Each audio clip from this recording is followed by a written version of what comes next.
So I am back.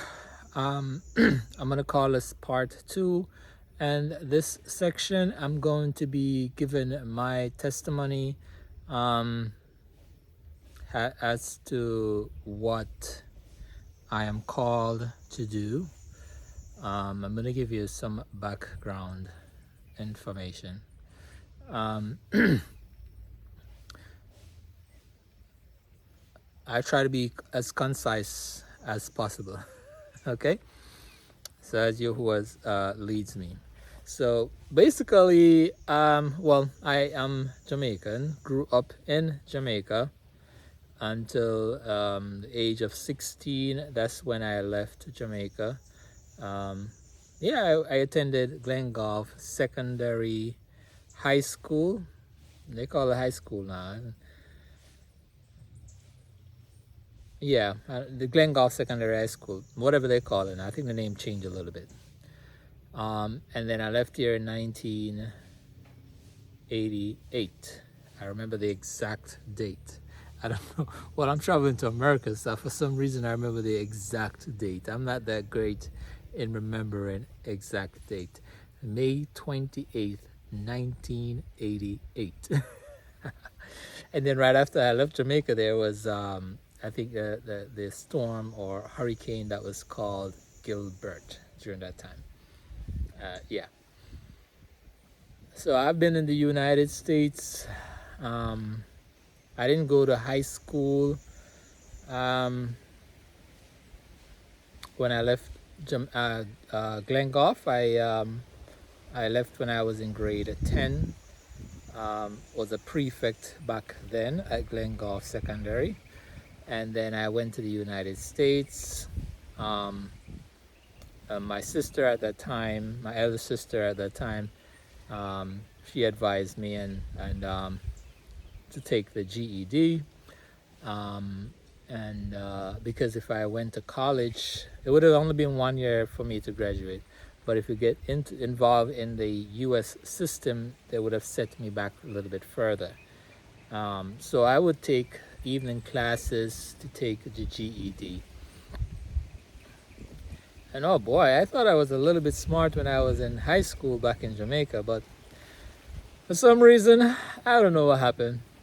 I didn't pass I took a few classes and I felt when I was taking the classes for the GED, which is simple stuff, but I don't know, it just didn't click on me then. And then reading was never my thing, you know. Back in the days, I never read a lot, so that was a little bit hard for me, or a little bit different.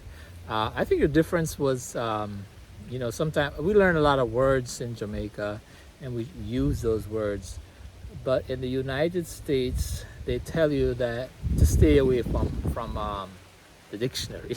In a sense, don't use big words. Stay away from the dictionary. That's what I was told. And when you're taking the GED, don't write big words. You know, make it simple. So that's what I was told, and I didn't do that very well, passing the GED. If I remember correctly, don't, you know, I'm not so sure. I may have taken the GED 3 times. I don't, and I think the English comprehension probably was where I slack off. I don't remember if I failed the math, but I'm never a great person at math either. But only to come out today and find out that today's society, even with a degree, you only need, depends on where you're going, you only need like basic maths to survive in this world anyway. As long as you can do your addition, subtraction, division, and multiplications, then you're okay. You don't need no calculus to survive. Right? So, and then I went on to college from there. I went to one of the City University of New York, which is Borough of Manhattan, and that's where I got my associate degree as a respiratory therapist. I know, oh boy. Getting that degree was extremely difficult for me. It was hard. It was as if I was eating, breathing, and sleeping, studying respiratory therapy. It was very difficult. But nonetheless, the Lord pulled me through. Oh, may I should tell you this testimony too, right? So when I went, someone who told me about respiratory therapy, my aunt who was a nurse. So initially I was trying to do nursing. Well, the whole thing is I wanted to become a doctor, like most people, Jamaicans. So I don't think I would have excelled in physics. I wasn't good at physics back then. That's probably one of the hardest subjects I've ever taken. I remember sweating, not literally blood, but I remember sweating a lot in that class. Ended up with an A. I don't even know how I ended up with an A. Oh yes, the professor did curb a lot. That's how I ended up with an A. He had us to curb. Many of you know what I'm talking about. So that's how I ended up with with an A in the class because of the curving. But it was pretty interesting. But it was a very difficult class for me. I find it much harder than chemistry. Chemistry is not my friend either. So you can imagine those two classes for doctors wouldn't have made it. So I bounced around in the system a little bit, and my first college was Kingsborough Community College. That's where I first started off because I was trying to get into the nursing program at Kingsborough. I did all the prerequisites and didn't reach anywhere. And then my relative of mine told me about respiratory therapy, and that's where I went. As a matter of fact, I even went to Staten Island University just trying to get into nursing. Didn't work. So I left Staten Island University, went to Kingsborough, and went there last minute. And when I went there, the professor, I'm going to say his name because he's a great professor at Manhattan Community College, BMCC, for the program. I don't know if he's still there or not. So Professor Flannery, the class was already filled up. Everything was already filled up because I went late that year. So when he saw me, I asked him, they gave us a paper and said, listen, you could try with the director of the program to see if he would let you into these classes. So I was to get a piece of paper and he would have to sign it. So when I went to him, he just looked at me and just flashed the signature and gave it to me. I said, there you go. And when I went to his class, man, I felt like it was an auditorium. I don't know how many people were in that class. It was like 60 people in that class. He probably signed off the paper saying, hey, you're just one of them who's going to fail. Anyway, so just go ahead. But he just signed the paper.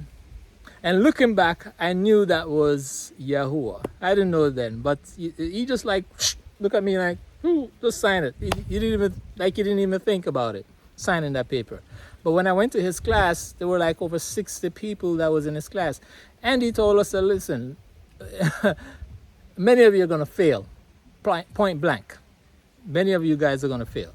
And in actuality, it was half the class. I think we graduated out of 60-something people. We graduated, that batch graduated with, I'm gonna say 28 to 30 people, and I was one of them. So now the bad thing about that program is if you fail a class, you will have to wait 1 whole year before you can retake that class. So that's why I had to study so hard, and it was extremely difficult. Nonetheless,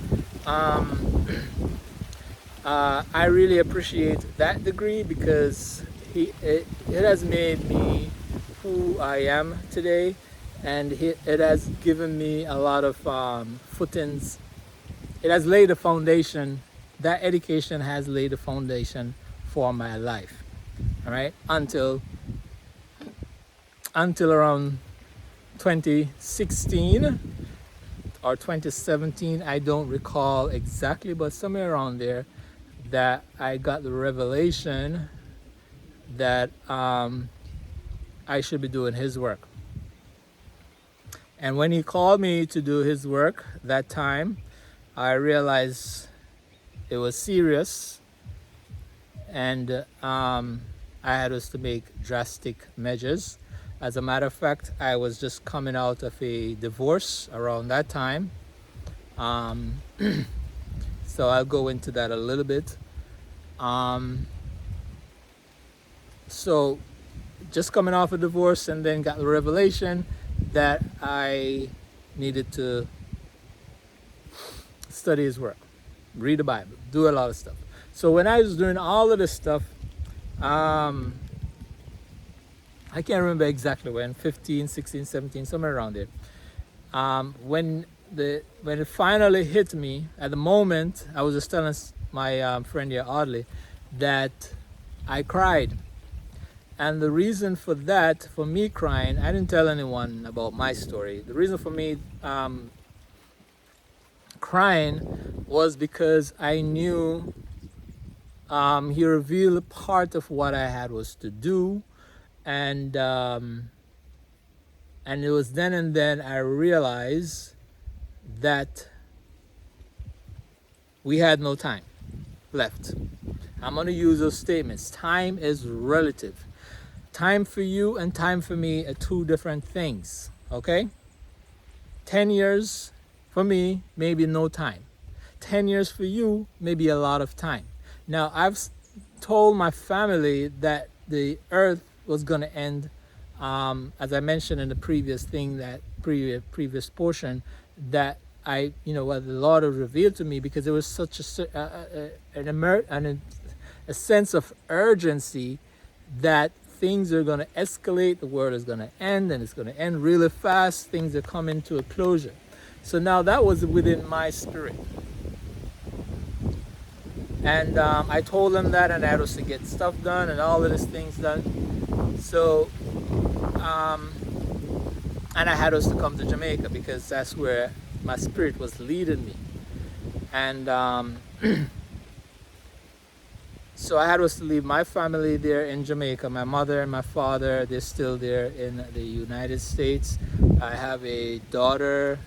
I had two children in the first marriage, which was a boy and a girl.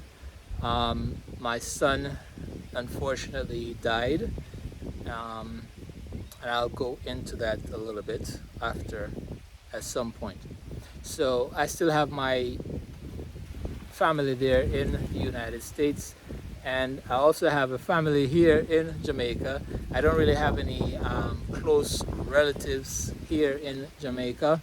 I have some cousins here in Jamaica, but we are not in contact, and some old past high school friends, that I'm in contact with, some of those. Not even maybe just one person. Okay, so I'm trying to tell the story as it is. It could be long, but I try to cut it short. So as I stated, maybe around 2016, somewhere around there, I got the revelation. Now, mind you, I was in a great job at my hospital. I like my job. Even until today, I like the institution that I was at. I've worked at several places in my career. And when the Lord showed me that I was to quit my job, I did not inform my family that I was going to quit my job. And that is, I didn't do it because even in my co-workers, I did not tell them that I was going to quit my job. I just had one close friend at work, and I told her that, listen, I don't know when, but I know I'm going to leave. I just told her, listen, I know I'm going to leave. I don't know when. So when I was quitting my job, I gave maybe just 3 days notice, but it was a 2 weeks notice. I did the correct way, but I took vacation within those 2 weeks notice. So when I get put in my thing, I had also vacation time. So I left without anyone knowing my intentions of leaving. But it's just, and no parties were thrown. I told my supervisor I don't want any parties or anything like that, because I didn't want anyone to be questioning me, right?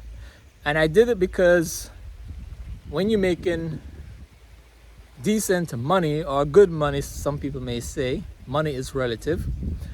For you to get up and say that you're going to,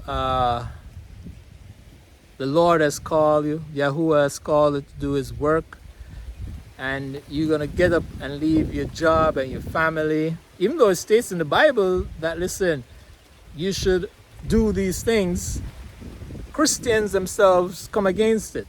So I did not tell anyone that I was going to quit my job. I told them after I quit my job. I told the woman that I was with in Jamaica, we have a son together, listen, I just quit my job and I'm coming to Jamaica. And I told my other families that I've quit my job and I'm going to Jamaica. And I knew the Lord Yahuwah was working, was with me during that time, because He sent, I helped out my parents a lot. I used to help them out a lot. And then He sent my brother in the same building to come and stay with them. So then I knew that I was being replaced and that it was the work of Yahuwah.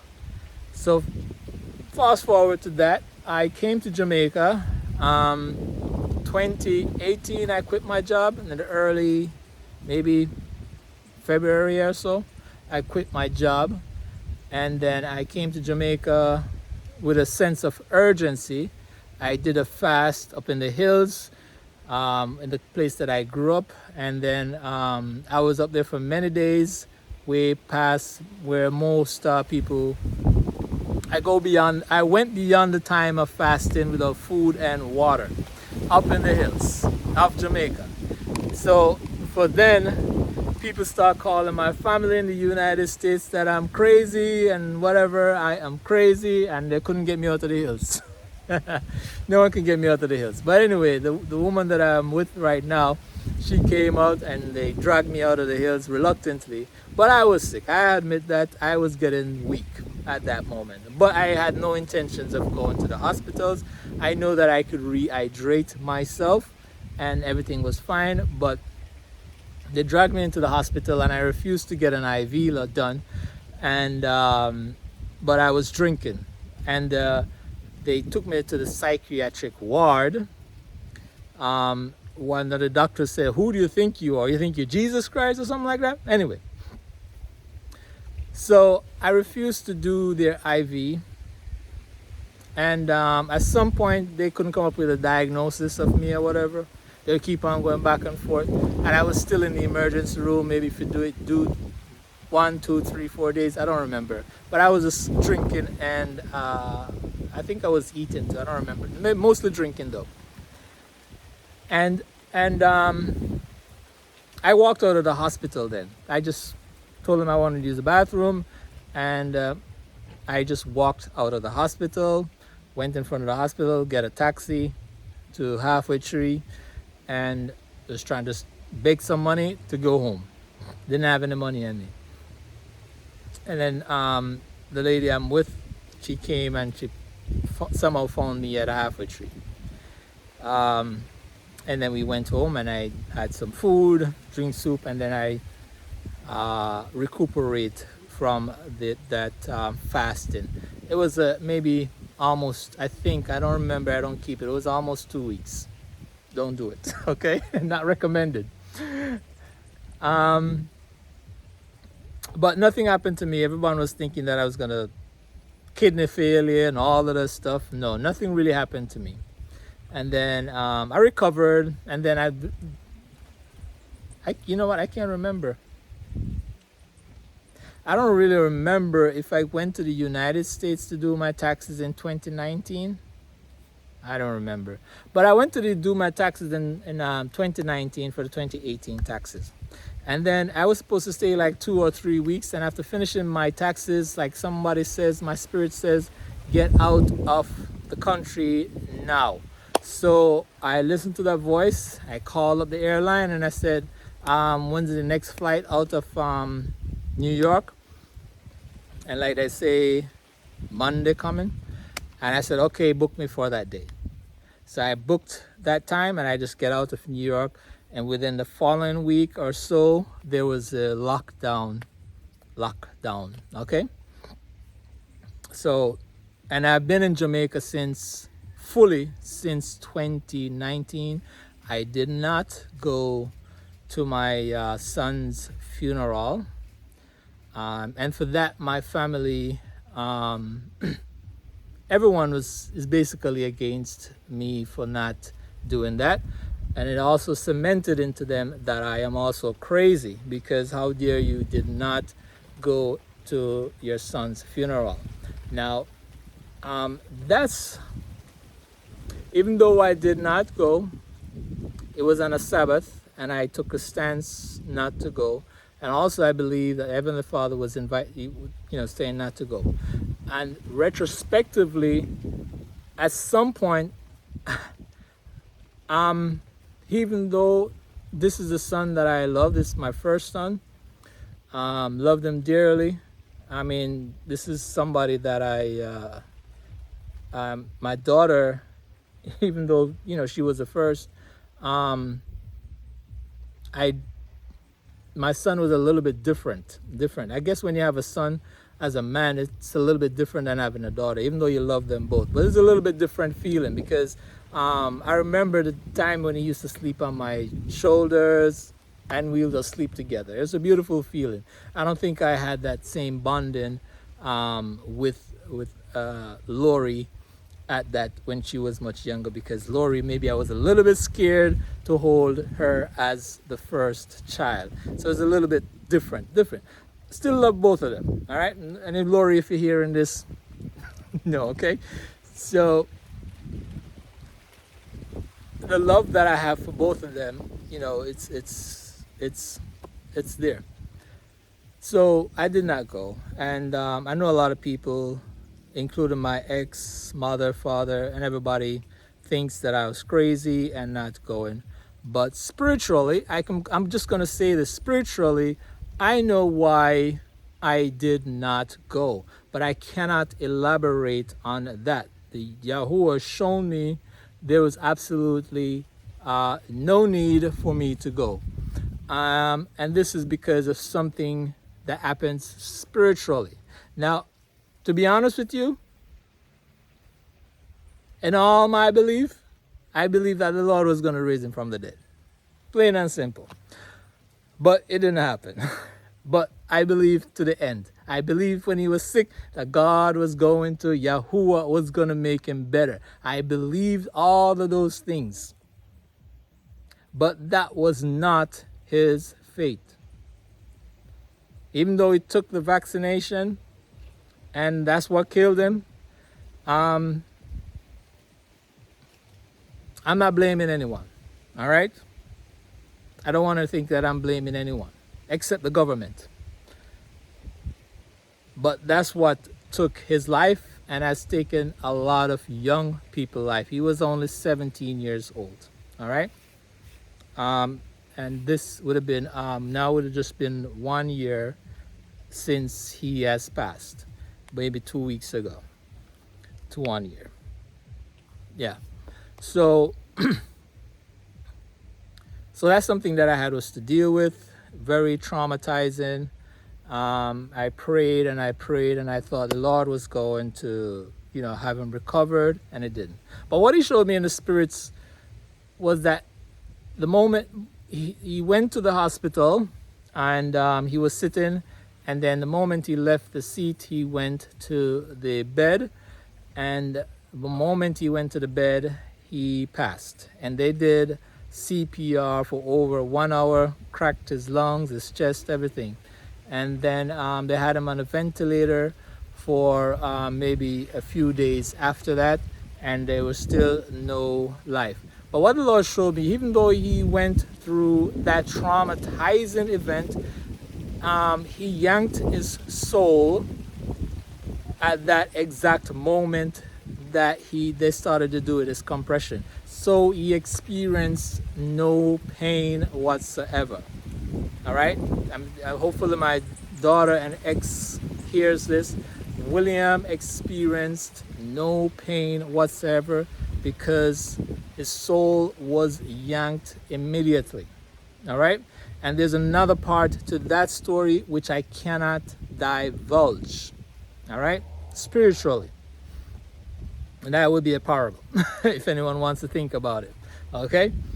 But that's the story. So now, when all of this stuff there, my family thinks that I'm crazy. The woman that I'm with thinks I'm crazy. Everyone thinks that I'm crazy. I've been sent to many places. So now while I'm here in Jamaica during the COVID time, I'm going to try and go this a little bit faster. The Heavenly Father sent me to Jamaica Toyota to deliver a message to them. And he told me, listen, do not leave that place until you have delivered that message. And I obeyed. So, what did they do? I refused to wear a mask during the entire time in Jamaica in COVID. I went to my church during that entire time in COVID. Let me leave the church thing for a little bit. So I went to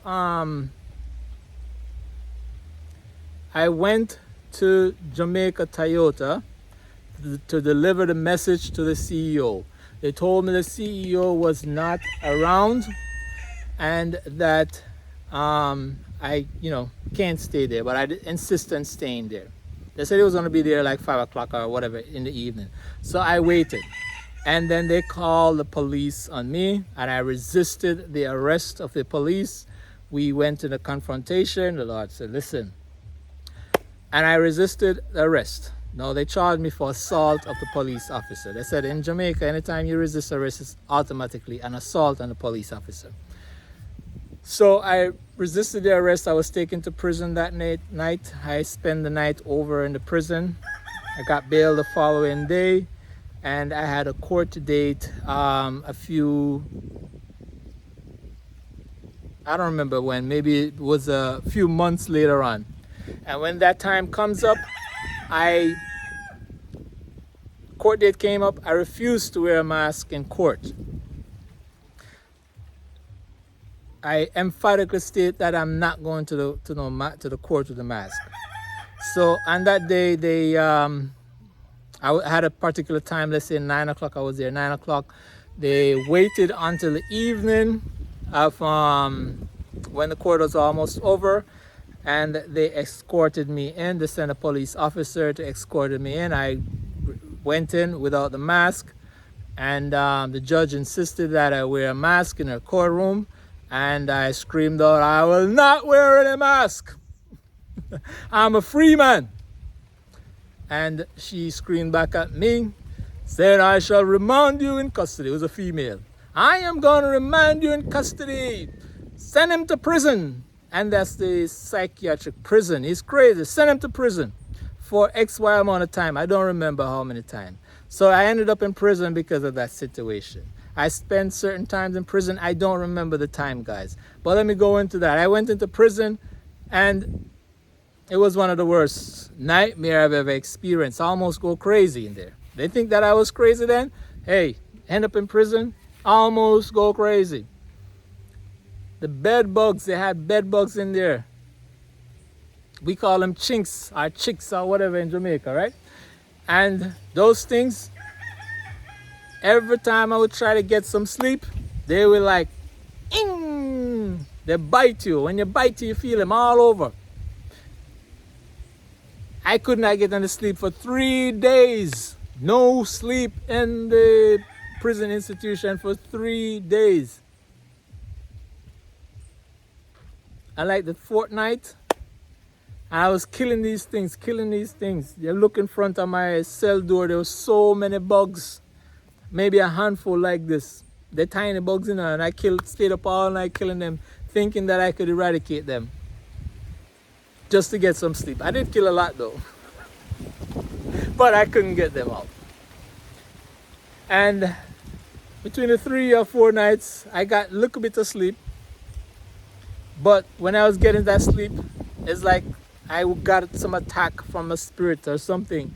And it came in my dream and it said like, you're nobody. You think you're anybody? You're nobody. And at that moment, I could feel that I was entering into a different zone. I don't know what happened. It feels like my mind did not exist anymore. But it's like one spirit said, look on the back of the wall. Look on the back of the wall. And it says, Jesus, and I looked and it says Jesus is king, and I keep on saying Jesus is king, Jesus is king, Jesus is king, and that is what saved me at that moment. I know God was with me, I know Yahuwah was with me, but because of that writing that was on that cell wall, it kind of just helped me a lot. Push forward a few more days, I was taken a little bit from that cell and gave into a better cell, what they call a better cell. And that one also had a lot of chinks, bed bugs. But I asked, before I entered it, I asked if I could wash it down. So I washed it down and I washed out a lot of stuff out of it, but it still was nasty, if you ask me. Very, very nasty. And sleeping on cardboard, on concrete, sleeping on cardboard. I was loving my cardboard too. Anyway, I mean, slept on cardboard for a while. Anything, no mattress, no nothing. All right. But the thing is, I was by myself. So that's the only thing that I thank Yahuwah for. I was by myself in the cell. And the cell is tiny. So imagine 4 or 5 people in a cell. It's tiny, guys. And they do have 4 or 5 people. So me taking up space. So, but that was it. And then I left that institution and I was transferred over into Ward 21 at University of the West Indies Hospital. That's a crazy side. And they gave me the diagnosis of grandiose delusional. I forgot to make sure I'm saying that correctly, but it says I am grandiosely delusional. So that's my diagnosis from the excellent psychologist and the doctor's a psychiatrist, the psychiatrist. Okay. So I was there for a while. I took their medicines because I did not want to them to hold me down and inject me, because when they do that, I'm a healthcare professional myself and I know they'll do that. And you sign a piece of paper saying that they will do that too. So I signed my rights away and I complied with taking their medicines, but it's medicines that they give you turn you into almost a literal zombie. I was just like walking around like this. You know, it's like almost a literal zombie. It's like you're not there. So, and then we are locked away from TV, phone calls, all devices, nothing. But I had my good old book. I had my good old book in this book in prison, and I also had it in the hospital. Okay, so that's what kept me. As a matter of fact, the Lord said I should trust my instinct. When I went to the prison, there was an officer who beat me up. Right? That officer punched through some punches on me.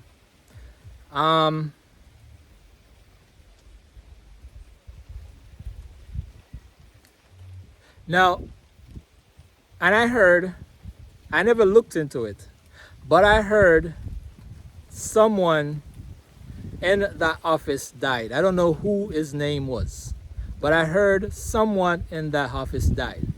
Because you know what? From the time when the police and I had an encounter, the Lord had told me I shall not, and I should not, I will not receive any more affliction.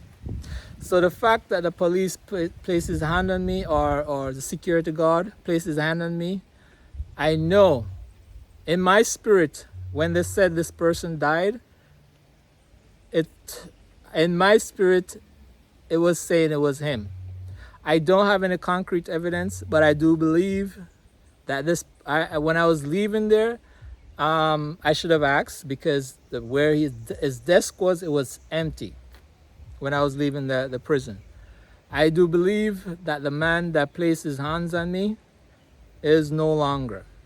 As a matter of fact, one of them other guys were saying, "Who do you think you are? You think you're Jesus Christ? You stupid, crazy." But he didn't put his hand on me, but he just made those comments. But I say that to say this, that I know that Yahuwah was in control of the situation, and even in the prison itself, I was still granted favors. People know me for not wearing a mask, and I abide by the rules, not wearing the mask. I didn't wear the mask in the prison, I refused it. But people still, one guy was saying, "I shall remember you." Hey, you get nice free fresh air to breathe. Why am I going to wear a mask? So that was the hospital and the thing. So I got released from the hospital and I stopped taking their medicine. I went back. I got a few injections of the medicine and I just stopped taking it. Now, as I stated earlier, my family is not here. I invited them to here, but it states in the Bible, "Can two walk together and not in agreement?" So now, the woman that I am currently with, I'm hoping I'm doing this the right way. Yes, the Lord has revealed certain things to me. I'm not going to go into this on the video regarding the current woman that I am with, and what He has shown me, and I had was to confront her regarding this thing that He has shown me. And she has denied what He has shown me. Now, because of that, Yahuwah told me that I should not continue on with this relationship. I am still in the relationship. However, we are not in agreement as we should be. That's why you don't see anyone here for me. All right? I observe the Sabbath. Yes, sometimes she's there, but it's not wholeheartedly. Okay? So we are not on the same page. And I told her this, she knows that from before, but it's been a while since I brought up that conversation, and I had us to, when the Lord told me that I had us to do this presentation here, that I had us to make it clear to anyone out there. So I have already discussed this with her, saying that, listen, I have to make it clear so that nobody comes and bother you or to say anything about me, and thinking that we are on the same page. She thinks that I'm crazy. I know that I'm not crazy. Okay? Because I know the Lord has sent me. And talking about sent, yes, I was sent to Toyota, Jamaica. They think that I'm crazy. I was sent to the church that I grew up in. They also threw me out of that church. Someone that I grew up with threw me out of that church. All right? Matter of fact, I was so draped up. Say, well, the pastor says you have a spirit of it wasn't rebellion, stubbornness, spirit of stubbornness, because I refused to wear a mask, and I was trying to tell the audience, listen, do not take the vaccination. It's not good for you. Don't wear a mask.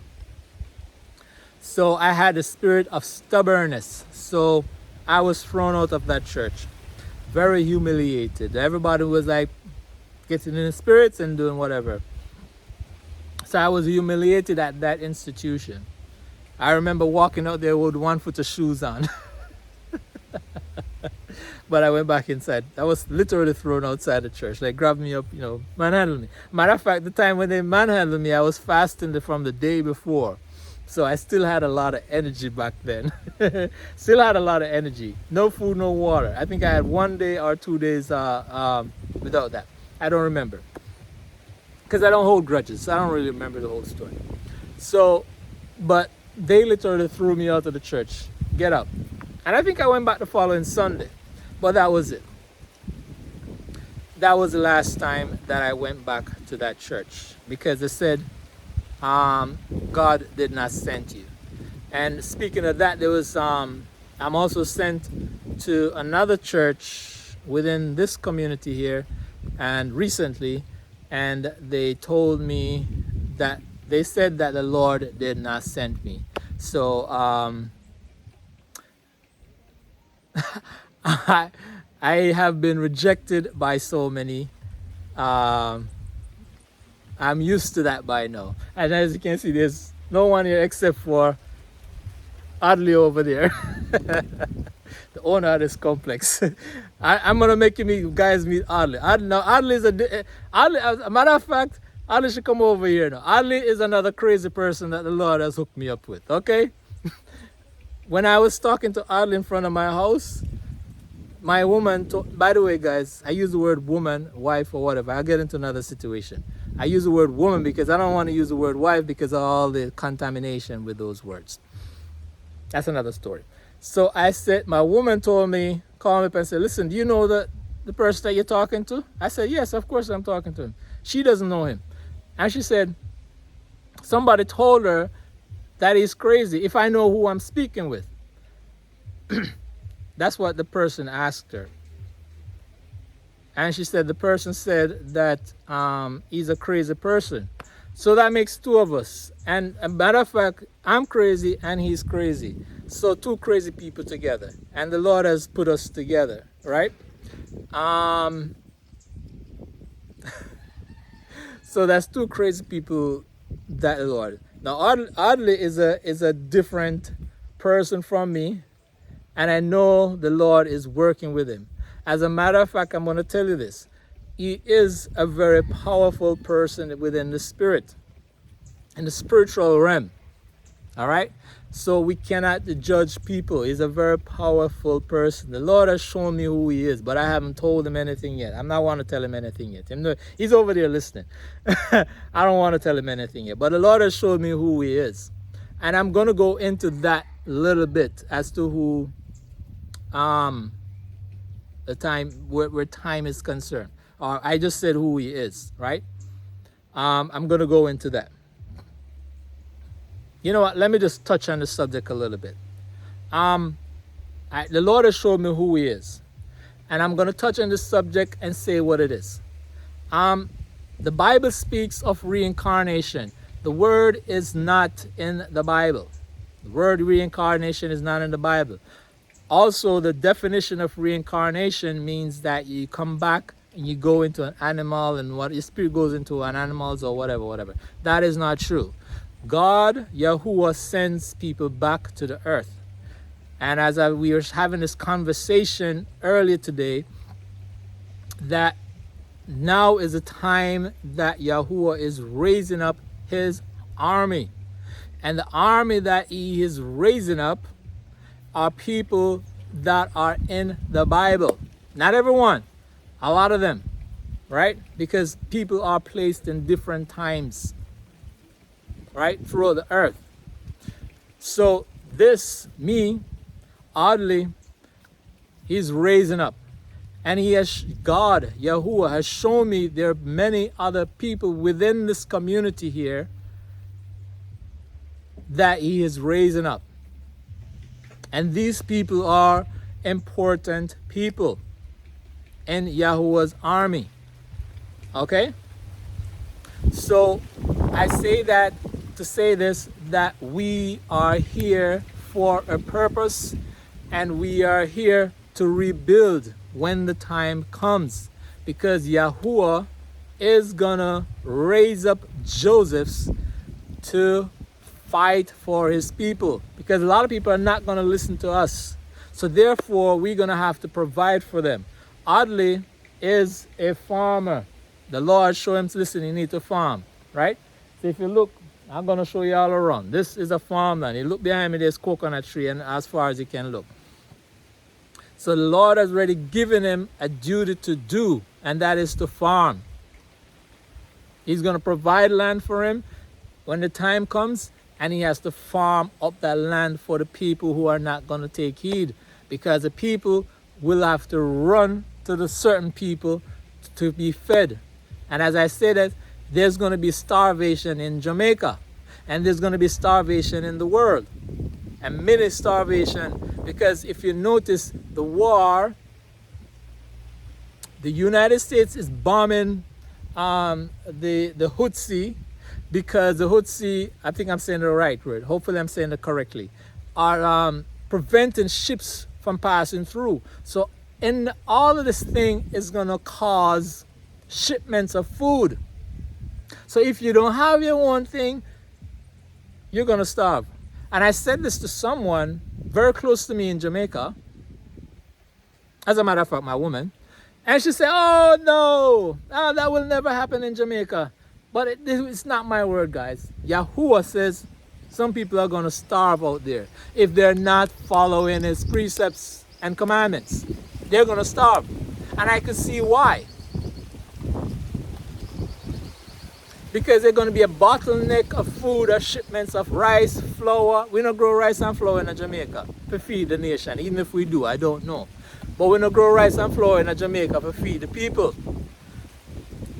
So all of them stuff there, at some point, is going to cut off. There's going to be a huge earthquake in the United States that's going to split the United States in half. Nothing will travel during that time. Nothing can travel during that time. And it's only a short space of time that we're going to have.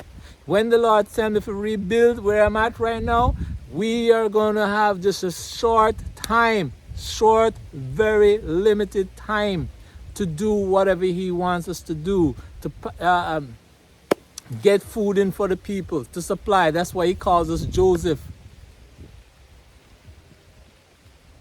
And I see this, nobody is here except for me and Audley. He's raising up an army. There's gonna time. See, there's no seating or anything yet, right? But he will provide for us. He's gonna provide for the Josephs. He has already given us, he has already given the Josephs a plan. And when that plan comes through, as it will, I've always believed it, have faith in it, and it's going to come through. And that's another reason why people call me crazy. You say, you're not working, how are you going to do this? The Lord told me I should inform these people that he's going to provide housing and water for them. They look at me and say, I'm crazy. You don't have any money now. Yeah, truly, I don't have any money. I have $5,000 Jamaican dollars in my name as I speak right now. Right? That's $50 US. Less than $50 US. Don't have any money. Right? But I know within my heart that Yahuwah will provide. It states us in the Bible. It states right there in the Bible. That's why I read Isaiah 61. Because he's going to allow us to rebuild. All right? Now is the time. We do not have any time. All right? I think I strayed off from where I was at. But I think I've stated most of who I am, where I'm coming from. Let me see if I missed out anything. But yes, regarding my woman, we're not on the same page, and I have to declare that. You know, the Lord said I should stay there until the time comes. I've been packed. I have my suitcase packed from almost a year now, or maybe a year now, and been working out of my suitcase. Because I'm telling me if I pack, I'm a pack. So if anything happens, immediately I just grab my suitcase and I have to go. Okay? So I'm living out of a suitcase as it is. Call me crazy. I am working with the Heavenly Father. I know a lot of people don't believe it, but I met somebody yesterday and it says, are you really gonna be building houses for the people, as you said? And it says, I don't see anything. I said, listen, I have to have faith. And I have to have faith. So the Lord told me to go and tell you guys this, right? I had us to do the faith thing. And like today, I had us to have faith to come out here. See, there's no one here except for Audley and I. I had faith to come out here and do all of this stuff here.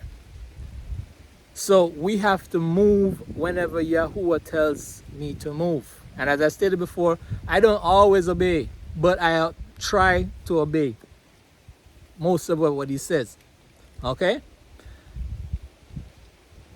He sent me to them, and that's a faith move. It's also a move. You're going to have two groups of people who are going to say, he is crazy. God not send him nowhere. Nothing not going to happen. You have those group of people, and then the other group of people saying, yes, Lord, please send him. Pray. I pray that you do send him. Send somebody for help us. Okay? So you have two sets of people. The non-believers and the believers. But as I stated, the Yahuwah sent me. And some people say, he's not sent, I am not sent. I understand that, and this is something that I will have to deal with. All right? And I'm used to that by now. But I know that Yahuwah is working within this community. I met, there was a lady that I hope that she was here. I'm going to tell this story because I'm going to post it. I went out to the cotton tree out in my the entrance of the village, and I understand that there was a lot of wickedness that takes place under the cotton tree. Obia. I went out there and I saw nails in it, and I took them out and I burned around the cotton tree, and I prayed and I sprayed olive oil and all of this stuff, and I burnt it. The Lord sent this lady to me and tell her, I said, listen, her daughter felt as if something was burning in the spirit. She had a dream, but she was burning. Something was burning. And that burning, I wish I could give her that testimony. She's not here. I wish she could give her testimony. She came to the house and she was so excited, the mother of the daughter. And she was saying, she called me by a different name. She said, Mr. Taylor, you know, say, my daughter said somebody was, said she feel like somebody was, something was burning in the spirit. And she feels so much lighter. And then the people tell her that, yes, I would burn a cotton tree. Because while I was burning it, I prayed that to release all the names underneath the tree and everything. And she said, I did this about 2 or 3 weeks after. The lady told me that her daughter applied to the police force many years ago or months ago, I don't know. And they never called her. And ever since she had that dream of something burning and she feel much lighter, the police, the JCF, Jamaica Constabulary Force, they just called her for training just a few days ago.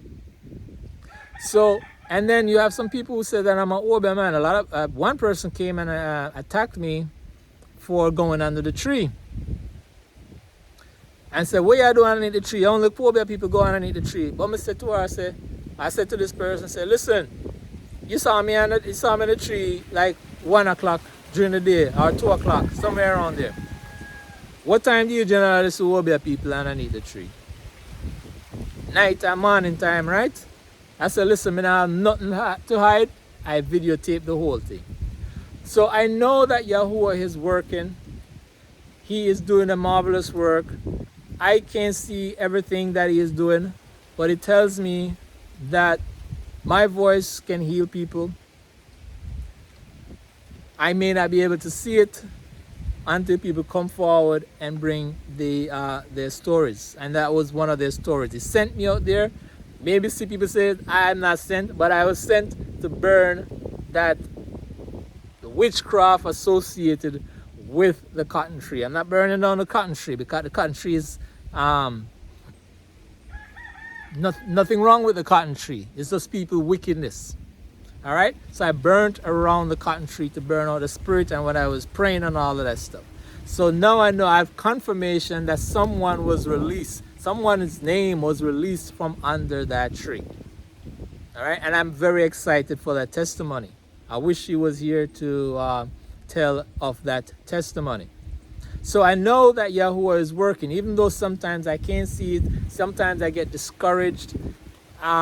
because I can't see, and I think maybe he's moving too slow and I need to see more. But I should say that I am here, and I do believe that this is a time, this is a critical time for Jamaica. This is a critical time for the world. And as I speak, and I know that things are going to get worse in the world. All right? So I'm hoping, let me just say another thing too regarding my situation. I will have to leave this relationship because Yahuwah states so. And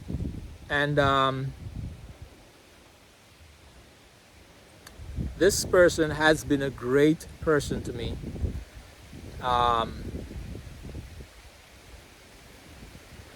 During my time of affliction, she has been great. And but you know, when the Lord tells you, when the Lord Yahuwah sees everything, He knows everything, and whenever He tells you something, you have to abide by it. If you do not abide by it, there's going to be catastrophe in the end. I do not want any catastrophe in my life or with this person. So therefore, I shall abide by whatever He says. Okay? Have to go, have to go. Whenever He blesses me with someone else, so be it. I mean, I have nobody I talk to right now. So be it. Okay?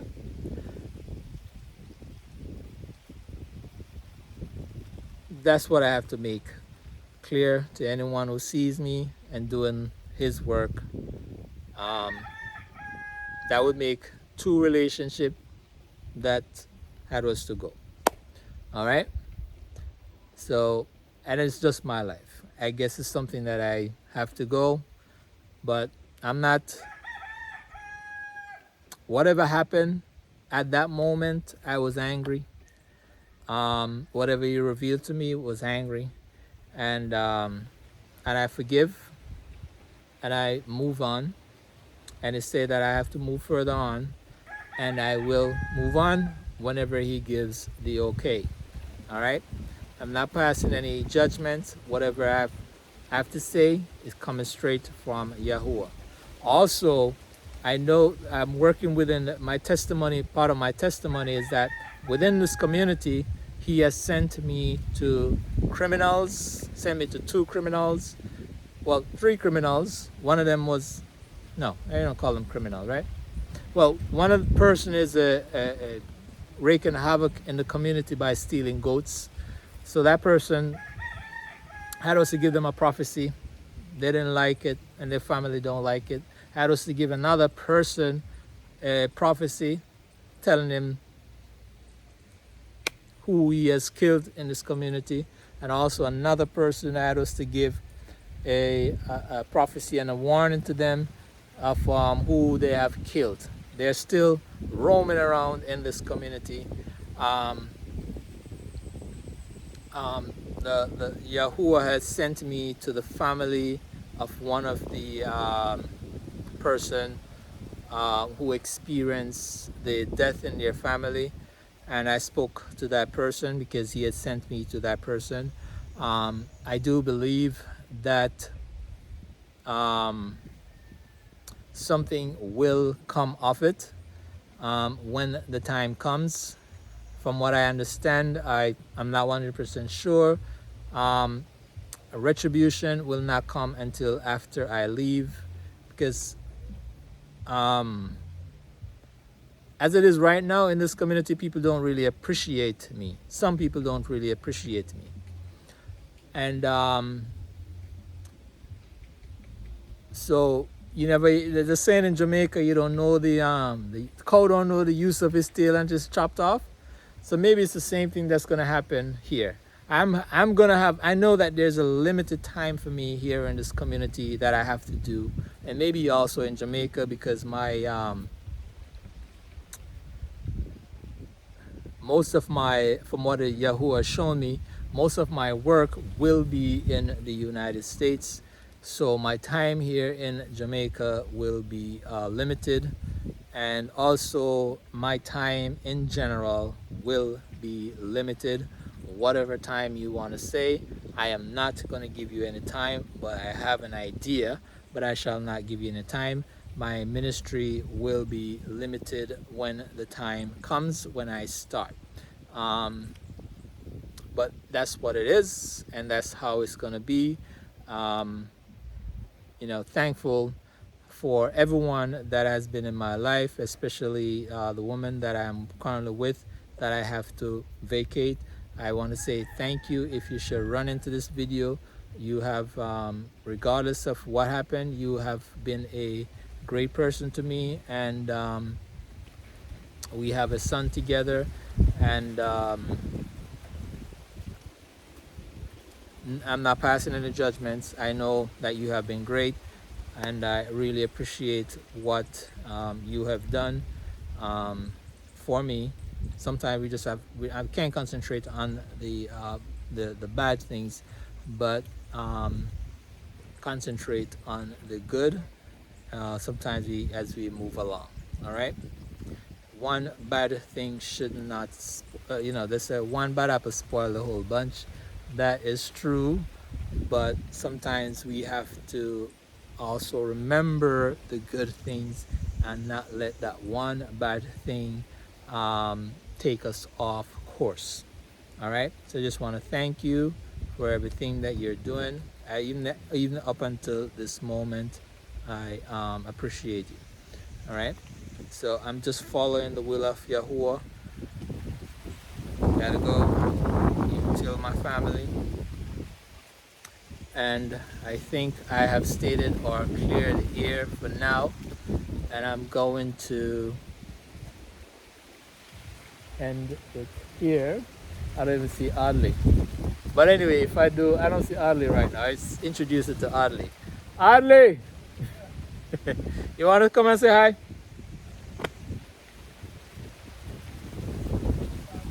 Yeah, me I say if you want to come and say hi. Huh?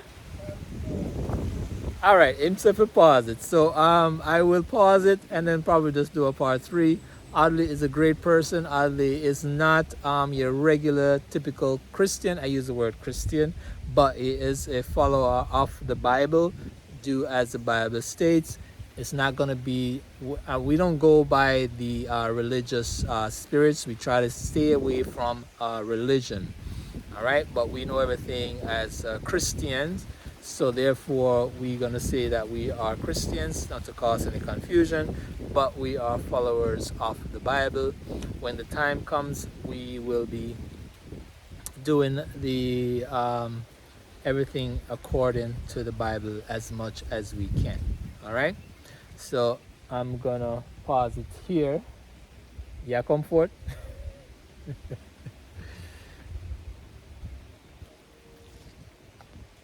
All right, Ali's gonna come. I'm gonna do another part 3.